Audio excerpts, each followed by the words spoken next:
నమస్తే, welcome to dot news. TDP రాజకీయాలు ఎన్నికల వేళ రోడ్డున పడడం కొనసాగుతూనే ఉంది. అపర చాణక్యుడు చంద్రబాబు నాయుడు అభ్యర్థులను ప్రకటిస్తే సొంత పార్టీలోనే రచ్చలు రేగాయి. అనేక చోట్ల తెలుగుదేశం ఆఫీసుల మీద పచ్చ చొక్కాలే దాడులకు తెగబడ్డాయి. కొన్ని చోట్ల అయితే ఒక రోజున నియోజకవర్గ ప్రధాన కార్యాలయం, మరుసటి రోజున మండల కేంద్రం ఆఫీసు మీద ఇలా దశల వారీగా దాడులు చేస్తూ టికెట్ దక్కని వారు నిరసన ప్రదర్శనలు చేశారు. అలాంటి నియోజకవర్గాల్లో మడకసిర నియోజకవర్గం కూడా ఒకటి. కర్ణాటక బోర్డర్లోని మడకసిర ఎస్సీ రిజర్వ్ నియోజకవర్గంలో తెలుగుదేశం తరపున ముందుగా సునీల్ కుమార్ అనే వ్యక్తిని అభ్యర్థిగా ప్రకటించారు. ఇప్పటికే పక్షం రోజులు గడిచింది ఆ ప్రకటన చేసి. అయితే ఆ ప్రకటనకు వ్యతిరేకంగా మడకసిర టీడీపీలోని ఒక వర్గం నిరసనలు తెలుపుతూ వస్తోంది. సునీల్ కు టికెట్ ఇవ్వకూడదంటూ ఆ వర్గం వాళ్లు రోడ్డుకెక్కారు.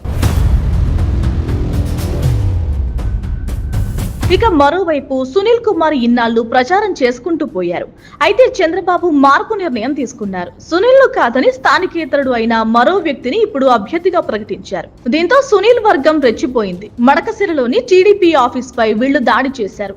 చంద్రబాబు ఫోటోలను బయటకు తెచ్చి చెప్పులతో కొడుతూ నిరసన వ్యక్తం చేశారు. పార్టీ ఆఫీసులోని వస్తువులను బయటకు తీసుకువచ్చి నిప్పు పెట్టి తమ నిరసన తెలిపారు. ఇలా మడకసిరలో టీడీపీలోని వర్గపోరు కొనసాగుతూనే ఉంది. ముందుగా ఒకరిని అభ్యర్థిగా ప్రకటిస్తే ఒక వర్గం రెచ్చిపోయింది. ఇప్పుడు మార్పుతో మరో వర్గం రెచ్చిపోతోంది. ఇలాంటి వారు ఒకరి విజయానికి మరొకరు సహకరించుకోవడం ఏ రేంజ్ లో ఉంటుందో వేరే చెప్పక్కర్లేదు. ఇది చంద్రబాబుకు ఇప్పుడు టీడీపీపై ఉన్న పట్టుకు నిదర్శనం. Please subscribe .news.